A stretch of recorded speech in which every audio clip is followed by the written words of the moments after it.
কারণ আমার ম্যানেজার তো সবই আমি ওরে দিয়ে দিছি না, আমার ম্যানেজার তো আর কিছু নেই। তো আমার এখন বেঁচে থাকাও যাও মরে যাও হয়, হয়তো আমি এইবারই বাঁচবো নয়তো মরবো। এতদিনের সম্পর্ক এর ভিতরে শারীরিক কোনো সম্পর্ক হয়েছে কিনা? এই যে একত্রে ছিল এতদিন? অনেকবার হয়েছে, 24 ঘন্টা টাইম দিচ্ছি। যদি তারা না মানে তা আমি ওদের বাড়ি বাড়ি আত্মহত্যা করবো। অনেকবারই হয়েছে। এখন কোথায় কোথায় বসে হয়েছে? আমরা কুয়াকাটা গেছি, আমতলি গেছি, পটুয়াখালী গেছি। কুয়াকাটা কোথায় গেছিল? কুয়াকাটা ওই যে হোস্টেল আমতলি ওই পার্কে গেছি আর কি, ব্লক। তারপর আমতলি হোস্টেল আছে। পরিচয় ফেসবুক থেকে আমার একটা বোনের মাধ্যমে হয়েছে। তারপর সে বলছে যে ওর সাথে রিলেশন করাই দরকার। ও বলছে যে আমার একটা স্বাস্থ্য বোন আছে, তো ও আমার সাথে রিলেশন করার জন্য অনেকদিন যাবত আর কি করছে, যে আমি করতে চাইনি। তারপরে আমি আর কি করছি। মূলত সম্পর্কটা হয়েছে ফেসবুক থেকে? আমার সাথে ফেসবুক থেকে না, আমার সাথে আর কি নাম্বার দিয়ে ফোন নাম্বার সাথে আর কি ওর সাথে ফেসবুকে পরিচয়। তোমার বাবা মার আসলে মতামত কি? তারা মানতেছে না আমারে, তারা পরিচয় দিবে না। মানে তারা আমার মানতেছে না। তারা বলছে যে আমি যে জায়গায় আইছি এই জায়গায় থাকছি। তারা নাকি আমি মারা গেলে আমার লাশও নিবে না। মনে করেন যে মেয়েটাকে আমার ছেলের বউ, যে আমাদের বিয়ে মনে করেন যে ছেলে বিয়ে হয়েছে ছেলের সাথে, ঠিক আছে, ছেলের সাথে বিয়ে হয়েছে, ঠিক আছে। আবার মনে করেন হাসাই বিয়ে হয়, এরকম অ্যাভেলেবেল হয় বিয়ে, ঠিক আছে, বিয়ে হয়েছে। এখন মনে করেন শুনি যে মনে করেন যে না বিয়ে হয় নাই, ঠিক আছে। এখন তো বিস্তারিত মনে করেন যে এই মেয়ে মনে করেন যে বিষের বোতল অমুক সমক অমুক ভক্তর চক্কর, আমার এলাকাবাসী পুরো অতিষ্ঠ এটা নিয়ে। এটা রিক্সটা কে নেবে?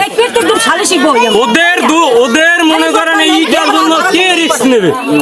এলাকাবাসী ভুক্তভোগী হবে না তো? কেন এলাকাবাসী ভুক্তভোগী হবে? ওদের জন্য অপরাধ করছে ওরা, এলাকাবাসী ভুক্তভোগী কেন হবে? এইটা আপনাদের কাছে মনে করেন আমাদের মনে করেন বিশেষই করা, ঠিক আছে। আমরা যেন ক্ষতিগ্রস্ত না হয়, আমরা যেন নিরাপদে থাকতে পারি। ঘর থেকে বাইর হয়ে গেছে, ছেলের আব্বু ছিল ওই জায়গায় ছাগল বানতেছে, ছাগল বানানোর কথা বললে তো সে ওই দিকে ছাগল দিয়ে চলে যাচ্ছে। আমাদের বলছে যে বিয়ে করাইবে। আমি ওদের বাসায় আইছি পর ওর আম্মু আমার সাথে উঠোনে বাড়ি দেখা হয়েছে।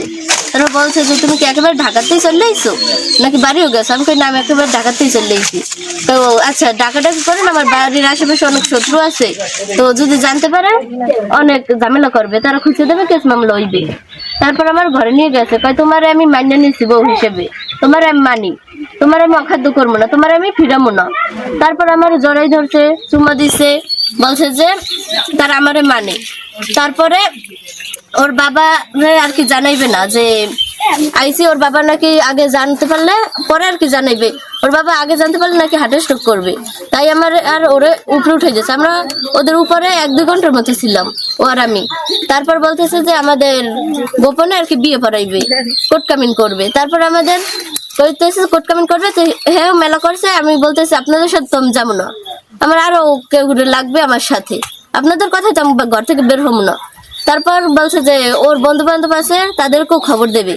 তারপর ও আমার নিয়ে ওই কলেজের ভিতর গেছে। কলেজের ভিতরে আমরা 2-3 ঘন্টার মতো ছিলাম। তারপর ওর বন্ধুরা আইসে পর হুন্ডাই করে আমাদের ও নানাদের বাড়ির এলাকায় নিয়ে গেছে। ওই জায়গায় একটা ভাঙা পোল আছে, ওই জায়গায় 2-2.5 ঘন্টার মতো ছিলাম।